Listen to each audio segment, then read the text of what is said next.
Maya's hypergraph window is a visual way to organize your scenes. Now, it's similar to the outliner in the way that it works, but a little bit different. So let's take a look at this.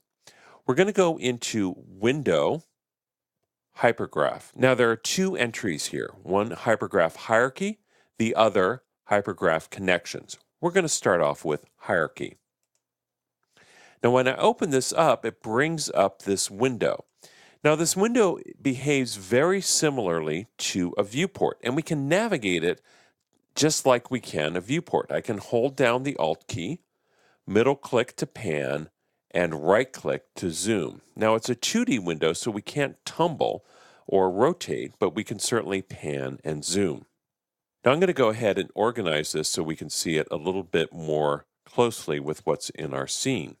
Now, this can work very similar to the outliner in that I can select an object in the scene, and you can see how it highlights in yellow as I select the individual objects.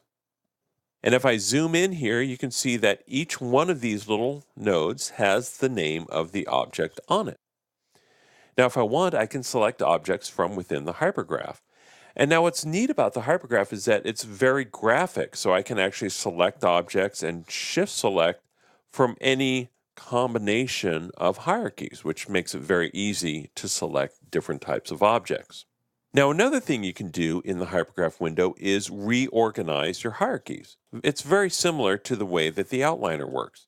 So, for example, if I wanted to take this table leg here and put it in a different hierarchy, all I have to do is middle click and drag, and I can put it in some other hierarchy. So, for example, I can put it under that chair. Or if I select it again, middle click and drag it over table bottom, again, I will reorganize the hierarchy. So it's a very easy way to select and organize hierarchies. So we can just click and drag our hierarchies from place to place. Now, navigating this window is very simple. You can certainly navigate it like a viewport, but we also have some additional options here. So, for example, we can frame everything in the hypergraph window. We can select, for example, an object here. We can frame just that selection. We can frame the selection and everything in the hierarchy beneath it. Or we can select just that branch of the hierarchy. So, for example, if I select the table leg, I can select just that branch, or everything within the hierarchy, or the object itself, and again, everything. Now, by default, the hypergraph window will self-organize. So it'll organize itself in the same order that it's organized in the outliner. So if the chairs are at the top of the list in the outliner, they'll be on the left in the hypergraph. But if you want, you can click this button here, which is Freeform Automatic. Now, we're in automatic mode, but if we click on this, you can see when we go to Freeform, we can organize this hypergraph however we want. So, for example, I could take this table and maybe put it above the chairs and maybe put the bowl above the table so I have more of a visual way of viewing how the scene is organized. And then I could select these objects here, which are the lights in the scene, and maybe we can go edit group, and you can see how that groups them together. And we can, again, put that however we want.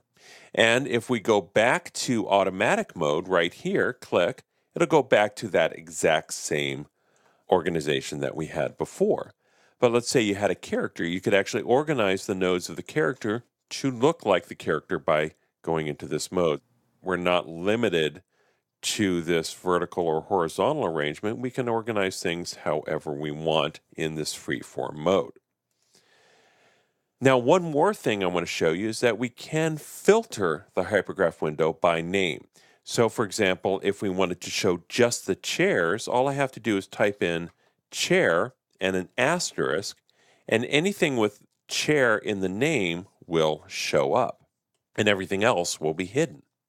If I delete that, then we get to see everything. Now, one more thing I want to show you is that the hypergraph can be used not just to see the hierarchy of the scene, but also the connections within objects themselves. So if I select this chair, for example, I can go over to this mode here, which is input and output connections. And this will show me exactly how this object is organized. And so if I look at the object in the attribute editor, you'll see I have a main node here for the chair, as well as nodes for the materials that are on that chair. So the wood and the metal in the chair are both separate nodes. And I can see these in these input and output connections. So if I select, for example, the chair shape, I select basically the shape of the object plus its materials, or I can select each individual material. Now this is the same as going into selecting the object and going Window, Hypergraph Connections rather than Hypergraph Hierarchy. So when I go in there, I get the connections, and then I can switch back and forth from hierarchy to connections once I'm in that window. So not only can the hypergraph show you the connections between objects, they can show you the connections inside of objects as well. And it's also a very visual way of looking at your scene. So the hypergraph can be a very valuable addition to your Maya toolkit.